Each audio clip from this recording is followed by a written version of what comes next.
ኤፍራታና ፂ ቢኒ ላይ ደርሰውለታል ማለት ነው።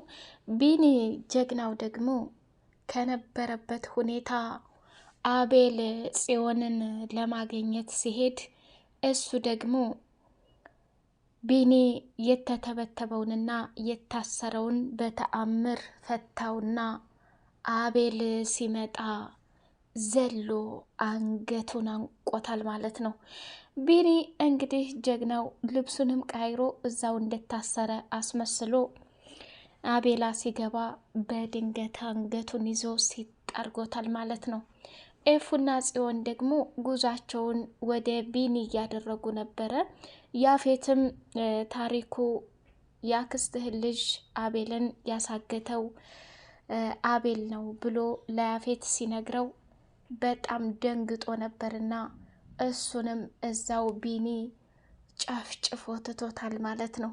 ዙሮ ለያፌትም ይገባሃል። ያው እንግዲህ ያፌት የመጣው ያክስቱ ልጅ ስላገተው እሱን ለእንትን ለማለት ነበረ። ተመልሶ ሲመጣ ግን ሁለቱንም ቢኒ አጋጭቶ ነው የተዋቸውና እንግዲህ ለጽዮን ቢኒ የነበረበትን ቦታ እንዲሁም ደግሞ ቪዲዮ ቀርጾ ልኮላት ነበርና ያንን ቪዲዮ አይታ ከዛ እንደገና በተአምር ተነስቶ አቤልን ሲቀጠቅጠው ማየት እጅግ በጣም ለማመን ይከብዳል ማለት ነው። ፂ ትልቁን ታሪክ እየተጫወተችው ነው። አሁን እንግዲህ ለቢኒም ደርሳለታለች። ከዛ እየተደባደቡ ባለ ሰዓት ናታንም በድንገት የአዲሷ ፍቅረኛ እናት ደውላለት ነበርና ወደዛ ሲሄድ የነሱን ድምፅ ሲሰማ ሩጦ ሲሄድ ለቢኒ ባለመድረሱ እንዲሁም ደግሞ ቢኒ ከሆነበት ፈተና ላይ ባለመርዳቱ በጣም አሳዝኖት ናታን እያለቀሰ ነበር። ናታን በራሱ ጉዳይ ላይ ያው ቢዚ ሆኗል።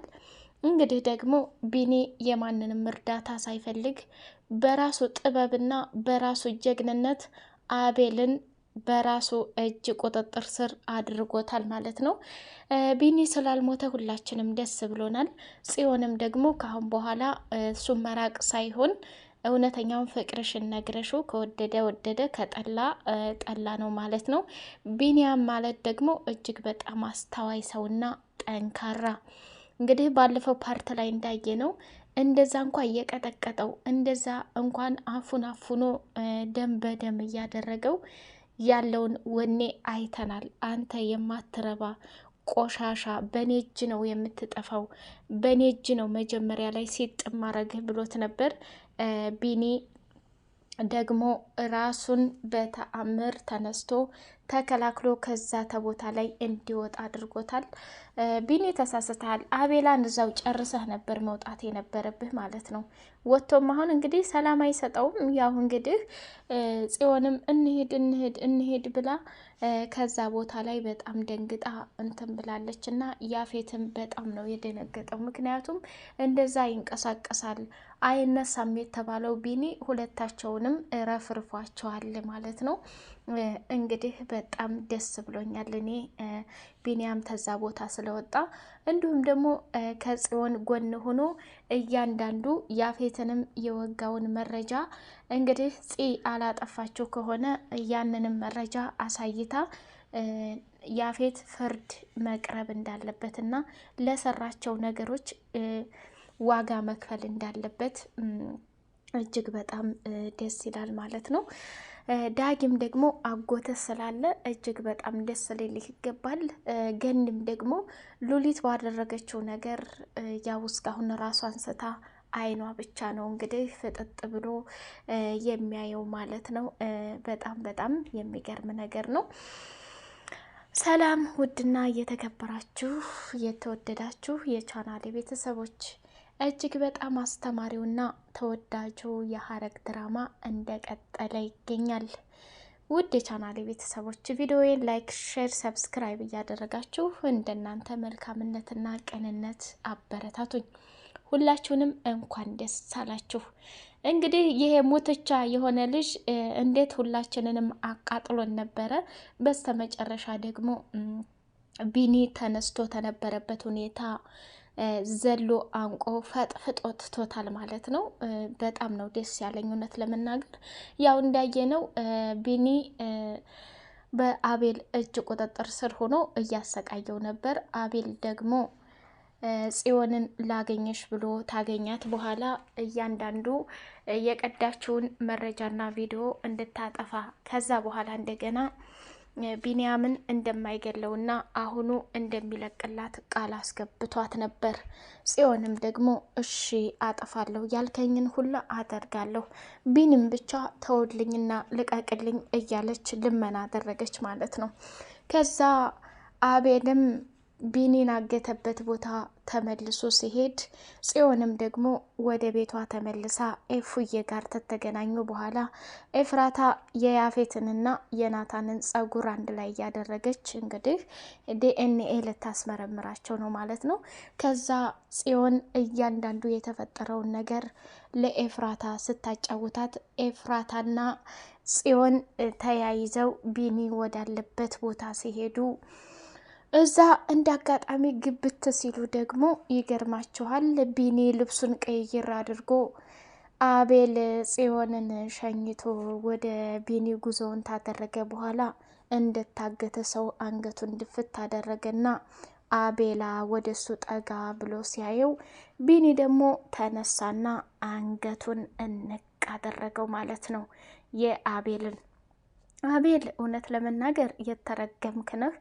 ቁጥር 2 ያፌት ዳግም ደግሞ መጨረሻውን እንግዲህ እህትህንም እንደዚህ እያሰቃየ እንዲሁም ደግሞ አጎትህን እንደዚህ እያሰቃየ ያለው አቤል ነው። እንግዲህ የሰውን ደስታ ለመንሳት የእሱ ያልሆነን ነገር የሚዋደዱትና የሚፋቀሩት ከእስር ቤት ከወጣ ጀምሮ ናታንን ጓደኛውን ለማግኘት ሲፈልግ ቢኒ ጽዮንን አገኛት። ከዛ አብረው እየቆዩ ባለ ሰዓት መፋቀር ጀመሩ ማለት ነው። እንደውም ጽዮን ራሷን ስታ በነበረ ጊዜ እሱ እያስታወሰና ካጠገቧ ሆኖ ሲንከባከባት የነበረ ሰው ነው።